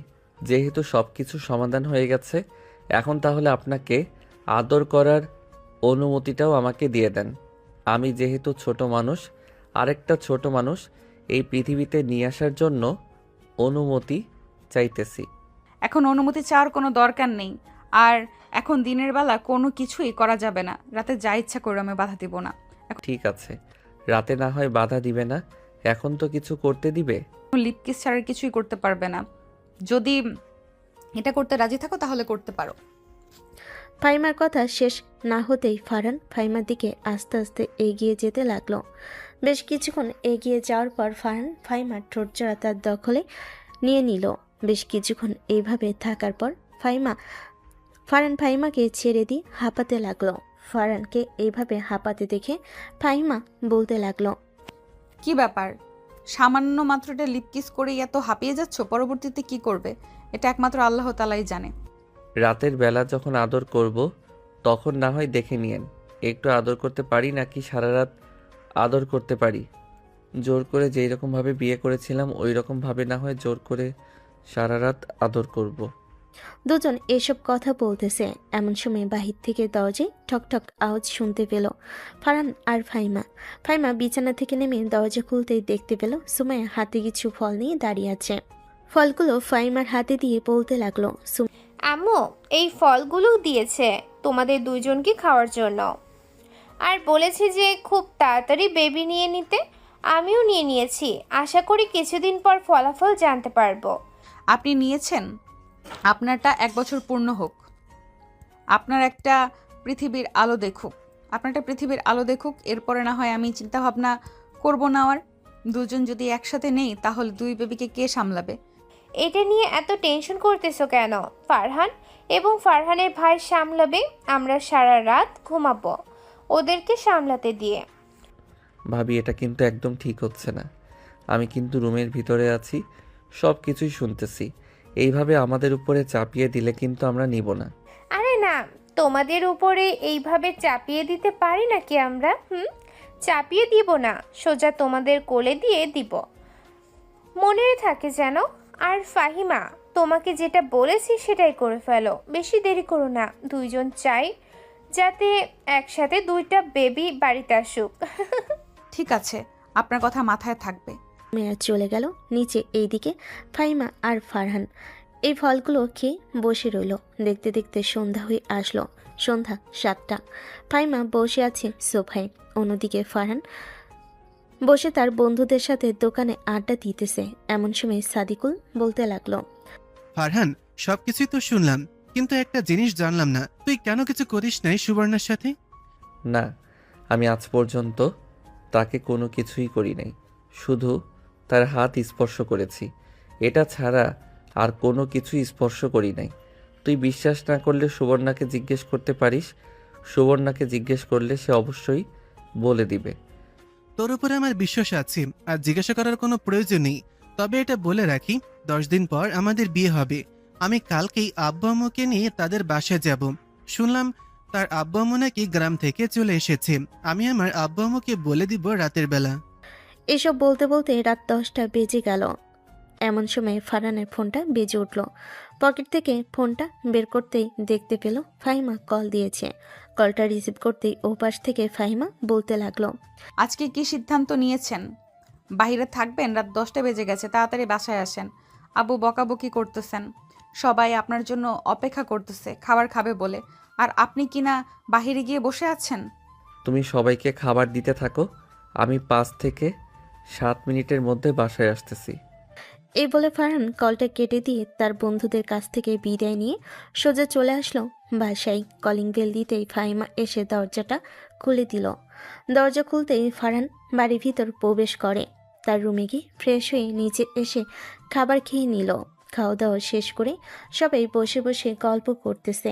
এমন সময় ফারহানের আম্মু ফাহিমাকে উদ্দেশ্য করে বলতে লাগলো, ফাহিমা, তাড়াতাড়ি বেবি নিয়ে নাও, সুমাইয়া কিন্তু বেবি নিয়ে এসে।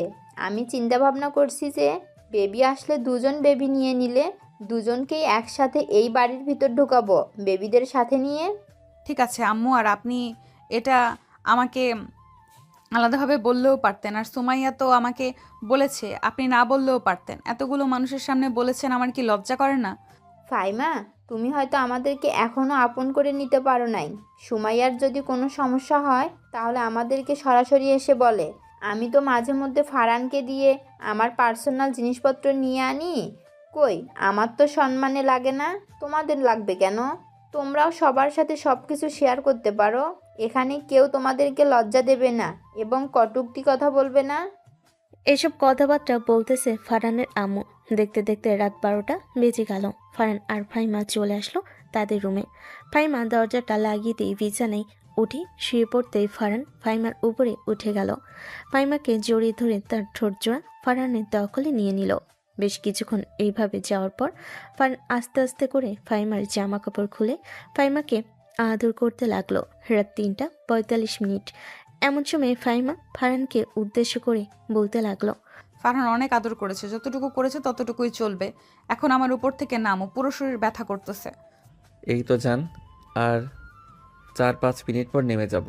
আম্মু তো বলেছে খুব তাড়াতাড়ি আমাদের বেবি নিয়ে আসার জন্য, তাই তো প্রথম দিনে তো আদর করে ফেলেছি। ফারহান আবার 5 থেকে 10 মিনিট আদর করে ফাইমার উপর থেকে নেমে ফাইমার বুকে মাথা রেখে ঘুমের দেশে পাড়ি জমালো। পরের দিন সকাল 10টা। দুজন ঘুম থেকে উঠে গোসল করে নিচে এসে খাওয়া দাওয়া করে নিল। খাওয়া দাওয়া শেষ করে সবাই বসে গল্প করতে লাগলো। দেখতে দেখতে কেটে গেল 6টি মাস। ফাইমা এখন প্রেগনেন্ট, তার পেটে 5 মাসের উপরে বেবি আছে। ফারহান ফাইমাকে খুব আদর এবং কেয়ার করে। অন্যদিকে সুবর্ণা এবং সাদিকুলের বিয়ে হয়ে গেছে, তার দুজন বেবি নিয়ে নিয়েছে। সুবর্ণার পেটেও বেবি আছে। দেখতে দেখতে এভাবে ফাইমা আর ফারহানের জীবন কাটতে লাগলো। এভাবেই কেটে গেল আরও 4টি মাস। আজকে ফাহিমা 9 মাস পড়েছে। ফাহিমাকে হসপিটালে ভর্তি করানো হয়েছে। আর গতকাল রাতে সুমাইয়ার বেবি পৃথিবীতে আলো দেখেছে। ফারহান ফাহিমার পাশে বসে আছে।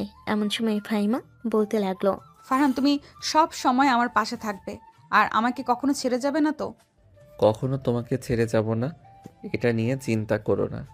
আমি তোমার আছি, তোমারই থাকবো এবং সারা জীবন তোমারই থেকে যাব। ফারহান ফাহিমাকে হালকাভাবে জড়িয়ে ধরল। দেখতে দেখতে 3 দিন কেটে গেল। রাত প্রায় 1টা। ফারহান ফাহিমার পাশে বসে ফাহিমার হাতে হাত বুলিয়ে দিতেছে। এমন সময় ফাহিমা জোরে চিৎকার দিয়ে উঠল। ফাহিমার জোরে চিৎকারের শব্দে পাশের 2 থেকে 3টা কেবিন থেকে কয়েকজন নার্স চলে আসলো। ফাহিমার অবস্থা খারাপ দেখে তাড়াতাড়ি করে অপারেশন রুমে নিয়ে গেল। বেশ কিছুক্ষণ পর অপারেশন শেষ হতেই 3 জন নার্স 3টা বেবি নিয়ে এসে ফারহানের সামনে দাঁড়িয়ে বলতে লাগলো, আমরা কখনো চিন্তা ভাবনা করতে পারিনি এতটুকু পেটের মধ্যে 3টে বেবি হবে। আমরা ভেবেছিলাম 2টা হবে এবং আলট্রাসাউন্ডেও 2টা দেখিয়েছে, কিন্তু এখন 3টা হয়েছে। আল্লাহর কাছে শুকরিয়া জানান। ফারহান আল্লাহর কাছে শুকরিয়া জানিয়ে 3 জনে কানের সামনে এসে আজান দিল। বেশ কিছুক্ষণ পর ফাহিমাকে কেবিনে শিফট করা হলো। ফারহান এবং ফাহিমার 2টা ছেলের সন্তান হয়েছে আর একটা মেয়ে সন্তান হয়েছে। 3 জন একদম সুস্থ সবল আছে। ফারহান ফাহিমার পাশে বসে আছে। এমন সময় ফাহিমার জ্ঞান ফিরল। ফারহানকে উদ্দেশ্য করে বলতে লাগলো, ফারহান, আমার বেবি কোথায়? আমার বেবিদের নিয়ে আসো, আমি দেখব। হ্যাঁ, নিয়ে আসতেছে।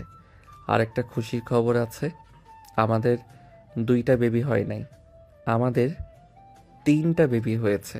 ফাহিমা ফারহানের মুখে এই কথা শুনে আরও খুশি হয়ে গেল। দুজন কথাবার্তা বলতেছে। এমন সময় কেবিনের ভিতর প্রবেশ করলো ফারহানের আব্বু আম্মু এবং ফারহানের বড় ভাই। 3 জনকে শুইয়ে দিয়ে চলে গেল কেবিন থেকে। ফাহিমা 3 জনকে দেখে অনেক খুশি হলো। ফারহান ফাহিমাকে উদ্দেশ্য করে আবার বলতে লাগলো, ফাহিমা, এবার যেহেতু 3টা হয়েছে তাহলে 1 বছর পর না হয় আবার নিয়ে নিব, তাহলে পরের বছর 6টা হবে। কি বলো তুমি? মনে অনেক রং লাগছে, তাই না তোমার? এটার জন্য এসব বলতে পারতেছো। আর কখনো যাতে তোমার মুখ থেকে এসব না শুনি। ঠিক আছে, আর কখনো আমার মুখ থেকে এইসব শুনবে না। এখন আসো, তোমাকে একটু আদর করে দেই। এই বলে ফারহান ফাহিমাকে আদর করতে লাগলো। আজকের গল্পটা এখানেই সমাপ্ত করলাম। ফারহানের 2টা ছেলে এবং তিনটা মেয়ের নাম কি রাখা যাবে সবাই কমেন্ট বক্সে বলে যাবেন এবং তাদের এই ছোট্ট পরিবারের জন্য সবাই দোয়া করবেন।